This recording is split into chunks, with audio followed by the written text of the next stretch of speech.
Just hours after Colin Kaepernick was announced as the face of Nike's new Just Do It campaign, people began to protest.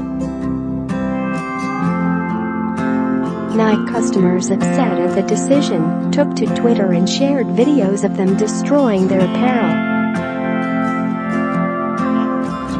Many clips showed people setting their sneakers and clothes on fires, while others cut their socks.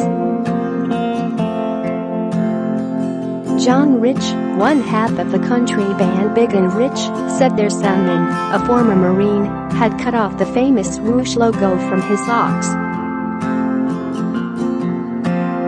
Veterans organization VoteVets urged critics to donate their items rather than burn them. First, the NFL forces me to choose between my favorite sport and my country. I chose country.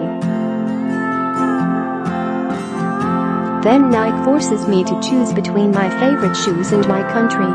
Since when did the American flag and the national anthem become offensive? Nike's decision to pick Kaepernick, the first NFL player to kneel during the national anthem, is a protest against racism, as one of the faces for advertisements commemorating the 30th anniversary of its Just Do It slogan, is a move that could draw President Donald Trump's ire.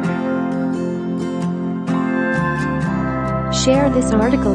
Colin has been a Nike athlete since 2011, Nike spokeswoman Sandra Carrion-John said on Monday. Colin is one of a number of athletes being featured as part of our 30th anniversary of Just Do It.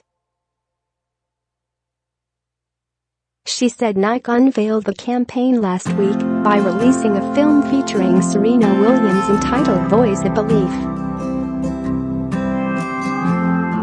Based on images sent by Nike, other athletes featured in the ad campaign include New York Giants wide receiver Odell Beckham Jr., skateboarder Lacey Baker, and Seattle Seahawks linebacker Shaquem Griffin, who is an amputee with one hand. Former NFL quarterback Kaepernick posted a black and white close-up of himself on Instagram and Twitter on Monday featuring the Nike logo and Just Do It slogan along with the quote, "Believe in something. Even if it means sacrificing everything." We believe Colin is one of the most inspirational athletes of this generation, who has leveraged the power of sport to help move the world forward, said Gino Fissinati, the Nike vice president of brand for North America, according to ESPN, which first reported Nike's decision to use Kaepernick as part of the ad campaign. Representatives for Kaepernick in the National Football League did not respond to requests for comment on Monday.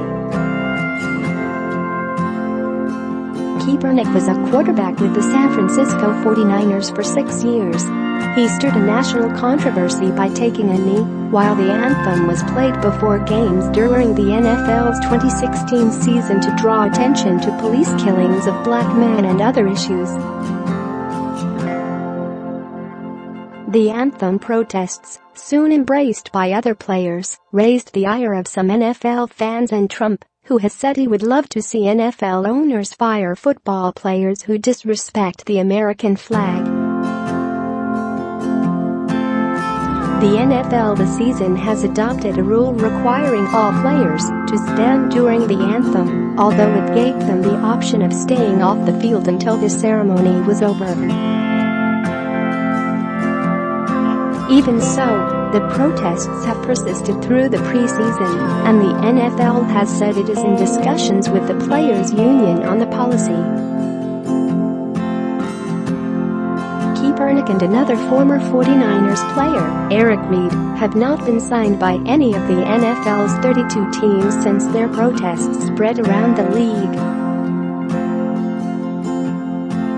Both have filed collusion grievances against NFL owners. On Thursday, arbitrator Stephen Burbank denied the league's request to dismiss the case, which means he found sufficient evidence for the case to continue and perhaps go to trial. News of Nike's ad campaign broke just days before the first game of the NFL season on Thursday, when the controversy over pre-game protests could flare anew.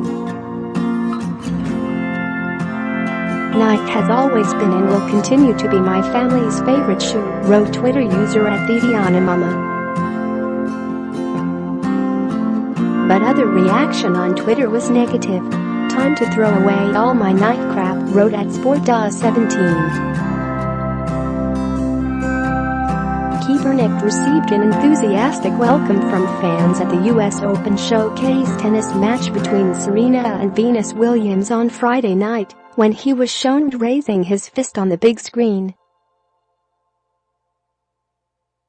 Nike has in recent months been under scrutiny for its culture and accusations that women are not adequately represented in its leadership ranks.